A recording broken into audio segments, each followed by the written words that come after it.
Assalamualaikum and good day everyone. Welcome back to today's episode of Yadda podcast, where we talk about everything and anything under the sun. Today we have 3 guests with me. Hi, my name is Fatih and Christina. I'm Yasmin Zailan. My name is Sita Shabiti Muhammad Sabri. And you know my name, I'm Rashada Shahira, and today we'll be discussing about a story called The Kite Runner. Yeah. Today's podcast episode will be divided into 2 segments. The first segment is where we talk about the plot of the story, and second, we'll talk about the issues that were highlighted in the story. So let's go! The story starts in 2000, where Amir Kadiri and his wife Soraya were watching kids fly kites in San Francisco. Amir then gets a call from Rahim Khan, which is his father's old friend, which is now in Pakistan. The story then brings us back to 1978 Kabul, where 10-year-old Amir is the son of Baba, which is a wealthy and respected man, and is best friends with Hassan, which is the son of Baba's servant, Ali. For Hassan's birthday, Amir gives him a slingshot that were made in US.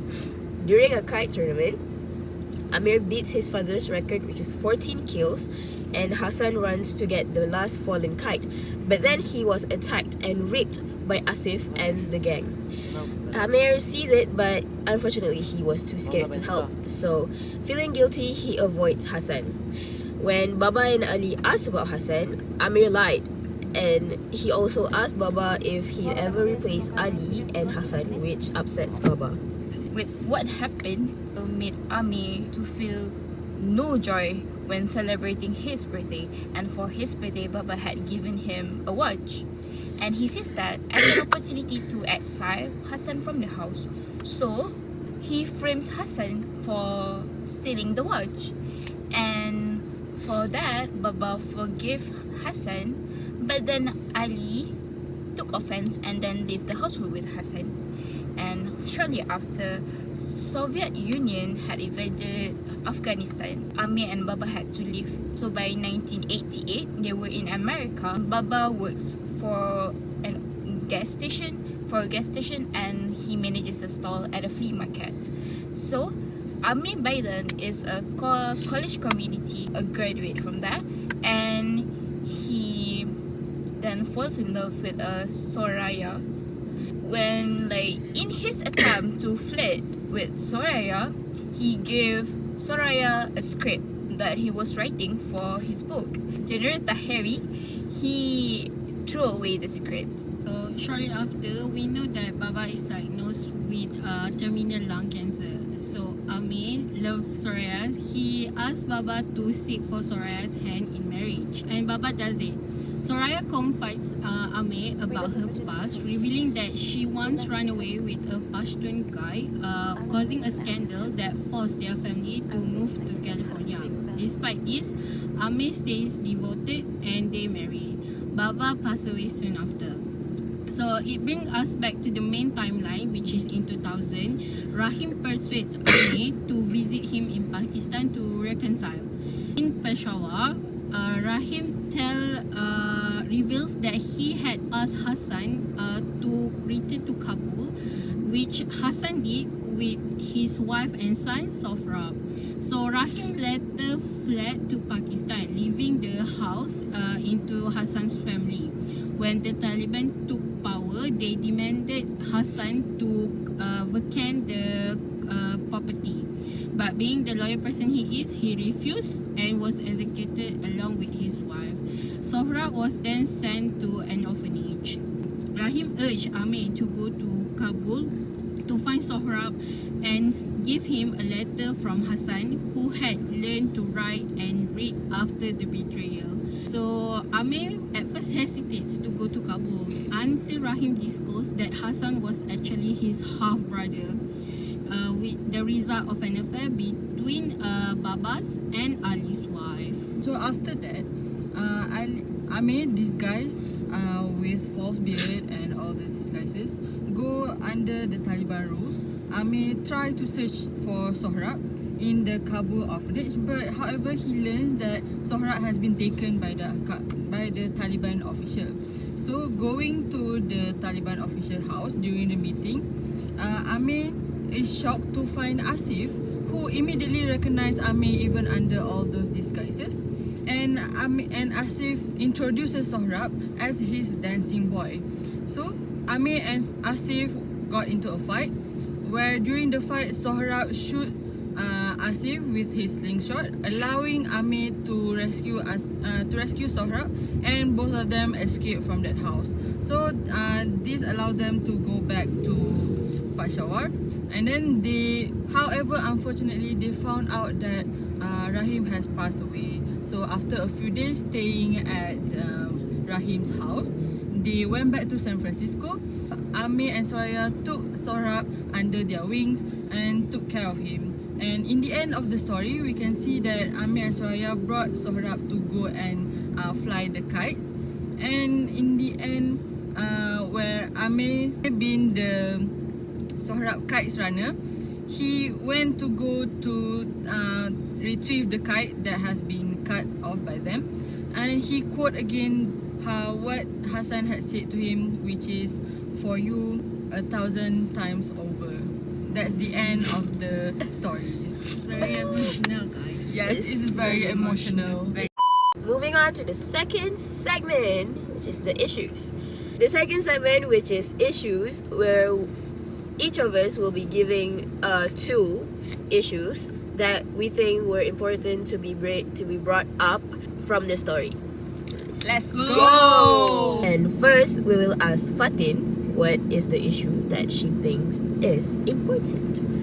So hello guys, for the first and foremost issues that we can see obviously in the story is family expectations, where Amir struggles to gain his father's, Baba, approval, as Baba values bravery and strength, which we can also see that Amir lacks in the story. So to meet these expectations, Amir tried to get Baba's admiration by trying to win the kite tournament. However, this led to Amir's betrayal of Hassan. So Baba's high expectation in the story shaped Amir's insecurity and many of his actions. So by this issue, I can personally relate to this issue, as I myself has a family which are one of those who have a very high expectations toward their child. So sometimes I do feel pressured and overwhelmed myself to meet their expectation, especially when it is a high one. So to the point that when these feelings affected me, it also affects my action and decision, although it is very against my will. Well, another issue that I see like big in the story is a sexual violence which happened to Hassan when he was gang raped. And then like Ami is a witness to that, and he could have stopped it, but he didn't. So I feel like by Ami turning his blind eye to it, it's actually what happened in our society, and that what discourages the victims from coming forward and reporting the cases to the authorities. And actually I can relate to that in like personally, because I had been assaulted in my life and I didn't go to the authorities because I felt ashamed. So the perpetrator is still running free in the crowd. So yeah, that's why I don't turn a blind eye. Yeah, that is not good. You know what, I can relate my issue with yours, because the issue that I would like to bring up is guilt. Yes. You know, when you say that Amir witnessed the assault that was done on Hassan, he faces guilt because he was unable to do anything, right? Amir then started avoiding Hassan out of guilt, and even accused Hassan of stealing his birthday watch because he wants him out of the house, right? And personally, I just think that instead of doing that, there are other multiple ways of dealing with guilt instead of ignoring it, as it wouldn't go away when ignored. Amir could have at least apologized. Yeah. So next issue that we can see in this story is friendship and betrayal. So as we know, friendship and betrayal has a very close connection to each other. In this story, we can see that Hassan is a very, very loyal friend towards Amir, showing unconditional love to their relationship. And I'm quoting again here, even Hassan say, "For you 1,000 times over."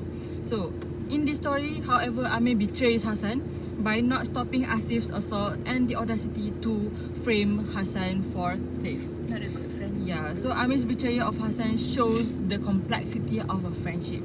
So personally, I can relate very much to these issues because I can relate to Hassan's loyalty to his friend to the point that you go out of your way to support and to show effort to your friend. However, you did not get even half of what you give to your friends.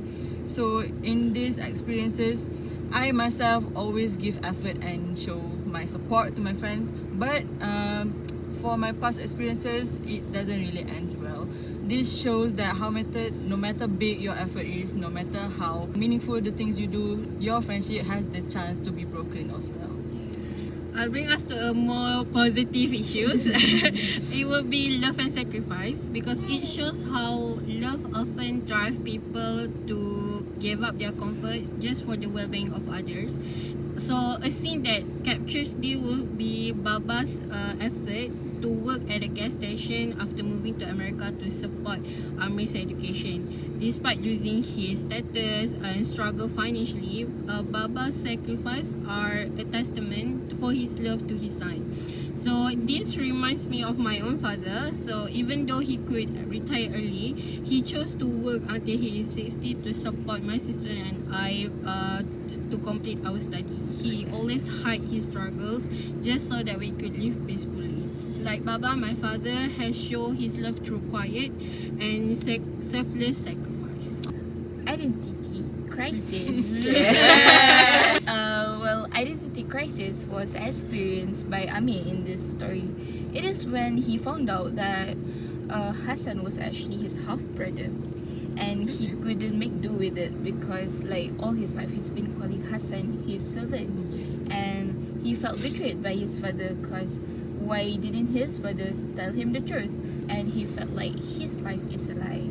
And I can relate to that on a personal level because growing up I actually thought my parents weren't my parents because I was left in a car, but I didn't remember them coming back, but somehow they're still there today and turns out they are my parents. Okay, second issue from me is trauma. I think we all can, find that part of us which like want to deal with our trauma. And Amir is the person who sees the place that he grew up in during his childhood as a bad place, and it traumatized him knowing what he did to Hassan, and especially after knowing that Hassan is his brother, right? And the key even to this trauma is that after getting married to Soraya, which is a woman that's full of love and affection, it was one stepping stone of him to finally be able to heal from his trauma. I personally think that it's such a brave thing to do because not a lot of people are able to actually move on or even take a step forward into healing from their trauma, not even me. Yeah. I'll end our issues with a good one, which is redemption and second chances. Yay! So it highlights that the idea that even after mistakes, people can redeem themselves and make things right. So this is evident in the scene where Amir redeems himself by caring for Sohrab, which is Hassan's son, after rescuing him from Asif. It was his way of atoning his guilt and rebuilding what was broken. So I've never experienced myself, but I've seen a similar situation in my sister where she struggled with her life and went through this rebellious phase that hurt our parents with her behavior. However, she decided to change, work hard and turn things around. She's now excel in her life, and watching her redeem herself show me the importance of second chances. That's so good. Yeah. Good. I feel like we wrapped up all the issues that we need to highlight from the story, right? Yeah. So that means it's a wrap up also for today's podcast. Yay! We personally think that the story is good overall. It's very emotional and we all cried. So yeah, I hope you enjoyed today's episode. And if you like the podcast, leave a like and subscribe, and see you next episode. Bye. Bye.